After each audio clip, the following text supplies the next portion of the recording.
Aujourd'hui, je vais t'inviter à te décontrôler. Je t'explique. J'ai lu dernièrement que la performance enlève de l'empathie. Et à mon idée, l'empathie, c'est la clé du succès des entreprises aujourd'hui. Je travaille beaucoup trop. J'en ai trop. Ce n'est vraiment pas assez. Ce n'est payant. pas Je productif. suis fatigué. J'ai perdu tout mon focus. La croissance va trop Du vite. temps, j'en ai pas. Tu es entrepreneur et au début, c'était le rêve, mais aujourd'hui, tu n'as plus de vie. Tu es à la bonne place. Fais voyager ton entreprise, te fera passer d'entrepreneur à chef d'entreprise. Je suis Lucie Bouchard, fondatrice de l'Académie de l'Éclosion. Et ici, je vais t'accompagner avec des entrevues, des histoires. Je vais te donner des trucs et astuces. Merci de faire partie de mon univers. Je suis toujours au Je suis travail. fatigué. Je ne m'amuse. Je n'ai plus de Je vie. ne suis plus dans ma zone de génie. Et c'est parti! Donc, je te rappelle qu'est-ce que c'est l'empathie. C'est l'empathie, en gros, c'est d'être capable de se mettre à la place des autres. Et là, quand tu es entrepreneur, si tu n'es pas capable de te mettre à la place des autres, ça va être très difficile. Donc, je te donne des exemples. Si au niveau de ton département stratégique, tu as une vision à atteindre, si tu n'es pas capable de te mettre à la place des autres pour leur partager ta vision pour qu'eux aussi, ils y adhèrent, ça va être très difficile de travailler en équipe pour atteindre cette vision-là. Donc, tu vas toujours travailler seul pour atteindre un objectif qui devrait être commun. Quand on parle de travail d'équipe maintenant, comment veux-tu fédérer dans un but commun si tu travailles toute seule et si tu penses que tu es seul et unique à la tête de quelque chose? Tu sais, dans le travail d'équipe, on dit toujours qu'il faut donner pour recevoir. Si tu donnes de l'empathie et que tu comprends ton équipe et que tu travailles avec ton équipe, tu vas recevoir un travail d'équipe. Mais tout ça, ça passe par l'empathie, l'écoute que tu as de ton équipe et de vouloir te mettre à la place de eux pour que tu puisses travailler avec eux et qu'eux puissent te donner. Comment veux-tu déléguer si tu n'es pas capable de te mettre à la place de la personne qui va faire le travail et de comprendre les étapes qu'elle doit faire? Donc, quand tu délègues quelque chose que tu ne comprends pas, que tu ne maîtrises pas et que tu ne sais pas c'est quoi les étapes, tu resteras toujours frustré parce que tu ne sais pas combien de temps que ça prend et tu ne sais pas si la personne qui le fait, elle est efficace ou elle ne l'est pas. Donc, l'empathie va faire que tu vas te mettre à sa place, tu vas faire la tâche, tu vas diviser cette tâche-là en petites tâches et tu vas mettre tous les outils nécessaires pour pouvoir bien déléguer. Prenons l'exemple du département de gestion de risque. Quand tu imagines le pire qui pourrait arriver pour ton entreprise et que tu te mets à la place des employés si jamais ça arrivait, ben tu fais tout ce qu'il faut pour pas que ça arrive. Si le pire risque, exemple, c'est toi, parce que l'entreprise, c'est toi et c'est ton bébé, et que tu es le seul ou la seule à pouvoir faire cette entreprise-là. Si demain matin, tu n'es plus là et que l'empathie te fait imaginer qu'est-ce qui va arriver à tes 4, 5, 10 employés que tu as, qu'est-ce qui va arriver si tu n'es plus là? Ils vont perdre leur emploi demain matin et peut-être que ça va chambouler leur vie. Prenons maintenant un exemple au département d'innovation. Pour être innovant, on a besoin de partager nos idées. On a besoin d'être empathique avec les gens qui sont alentour de la table et qui vont nous donner leurs idées en disant toutes les idées sont bonnes. Elles ne sont peut-être bonnes, elles ne sont peut-être pas bonnes maintenant parce que je devrais changer beaucoup de choses. Elles ne sont peut-être pas bonnes maintenant parce que la technologie ne nous le permet pas.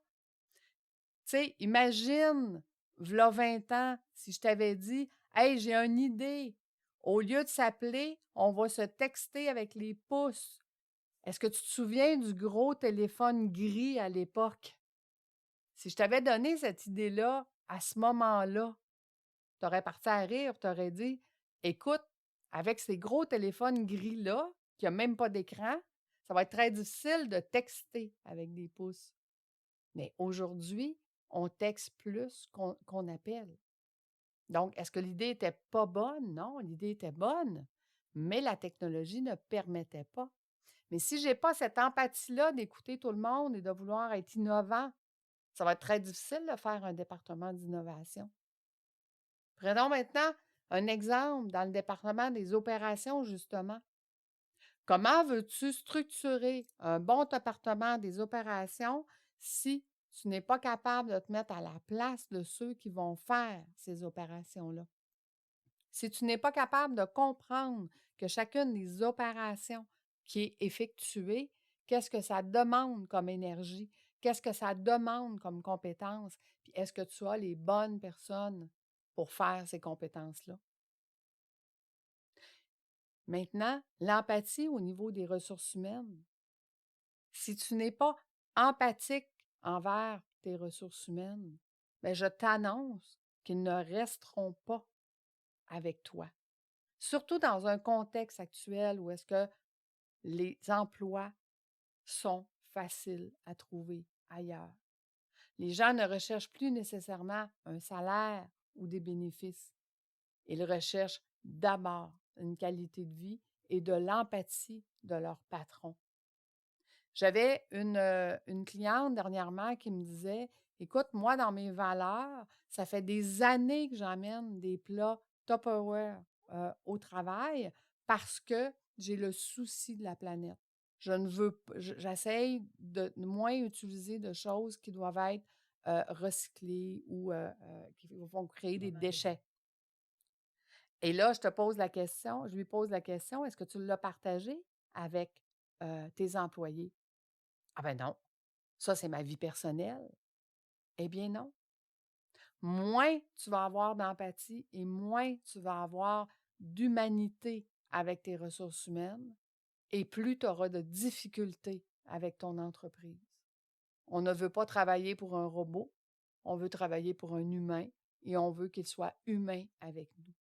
Donc, de montrer notre vulnérabilité, de montrer notre empathie envers nos employés, c'est une des clés du succès. Là, tu vas me dire, Lucie, l'empathie en finance. Ah oui? Bien, imagine un employeur qui dit: «Moi, là, je fais de l'argent parce que je travaille fort. Mes employés sont bien payés. That's it». Eh bien non.